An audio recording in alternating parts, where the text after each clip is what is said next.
The first time Captain Luis Romero heard the screams, he didn't flinch. At Rikers Island, noise was the wallpaper of survival, the clang of steel doors, the curses that never seemed to end, and the quiet deals that kept the chaos contained. If stories like this fascinate you, hit subscribe, because this one only gets darker. Rikers wasn't just a jail, it was an ecosystem built on fear and loyalty. Officially, it held the city's accused. Unofficially, it held the city's secrets. The officers called it the island that eats its own, and they weren't wrong. By 2021, the place was rotting from the inside, staff shortages, inmate riots, and a chain of command that functioned more like a crime family than a correctional department. Romero had climbed the ranks fast. He knew how to make problems disappear, paperwork misplaced, surveillance glitched, reports rewritten before sunrise. His uniform carried more power than his badge, and he used it to build a quiet empire of favors and silence. But in Rikers, silence was never free. The tension started small: missing overtime pay, falsified sick days, an officer caught smuggling contraband. Then came the whisper that a few captains were running their own internal economy, trading privileges for cash, manipulating rosters, and pocketing city funds meant for inmate welfare. The word indictment floated through the halls long before the press ever caught it. Inside the captain's union office, whispers turned into panic. The feds had begun asking questions, and internal affairs was sniffing around like bloodhounds.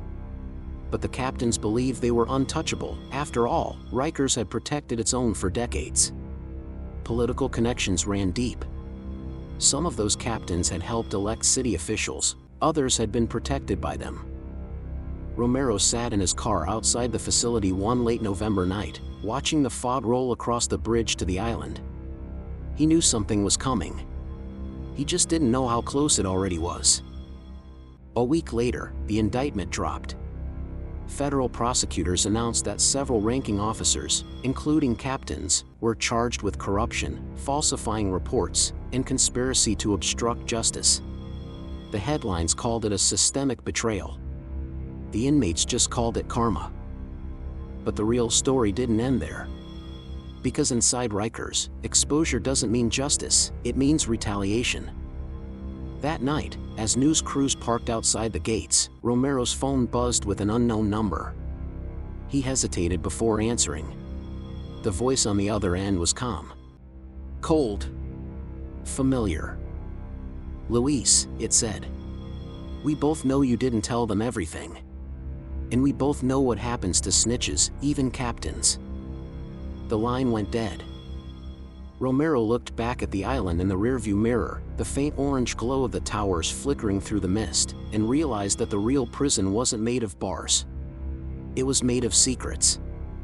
By sunrise, Rikers Island felt like it was holding its breath.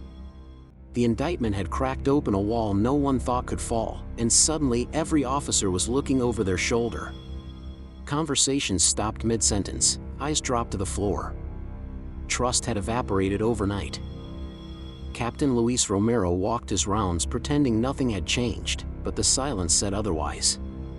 The same men who once followed his lead now treated him like a ghost. The feds had turned their lights on the captains, and nobody knew who'd be next. The official story was a corruption cleanup. Inside, it felt more like a manhunt. Investigators were combing through payroll logs, visitor records, and camera feeds the officers thought were erased. Rumors spread that the DA wasn't just after the captains, they were digging into city politics too. In a dim back office, Romero met Captains Delgado and Ruiz.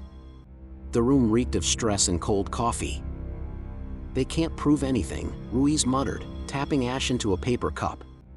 "We made sure of that." Delgado laughed bitterly. "Yeah, until someone decides to talk." Romero said nothing. He'd kept backups, digital copies of documents that could either save him or destroy everyone. They were supposed to be leverage. Now they were evidence. Later that week, he met a payroll clerk from the Bronx, a nervous woman who owed him a favor.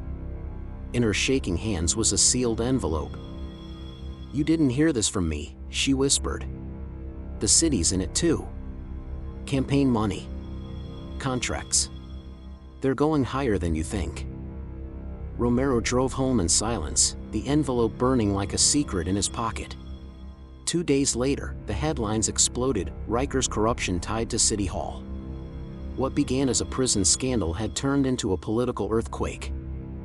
Inside the facility, panic replaced order. Officers called in sick. Files vanished overnight. Then one of the indicted captains was found dead in his car outside the bridge. Medical emergency, they said. Everyone knew better.